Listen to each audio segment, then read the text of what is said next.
Hi friends, welcome to Anjali's kitchen. Anjali's கிச்சனில் இன்றைக்கி நம்ம நெய் மைசூர்பா மூணே பொருள் வச்சு எப்படி செய்யலான்னு பார்க்கலாம் வாங்க. நெய் மைசூர்பா செய்ய மூணே பொருள் தாங்க. எப்படி செய்யலான்னு பார்க்கலாம் வாங்க.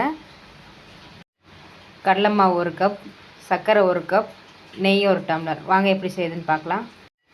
இப்போ ஒரு கடாய் அடுப்பில் வச்சு அதில் சர்க்கரை போட்டுக்கலாம். இப்போ சர்க்கரை முழுகிற அளவுக்கு தண்ணி 1 டம்ளர் சேர்த்துக்கலாம். 1 டம்ளர் தண்ணி சேர்த்துக்கலாம். இதில் இப்போ நல்லா இந்த ஒரு கம்பி பதம் வர்ற வரைக்கும், பாகுப்பதம் வர வரைக்கும் இது நல்லா கலந்து விட்டு எடுத்துக்கலாம்.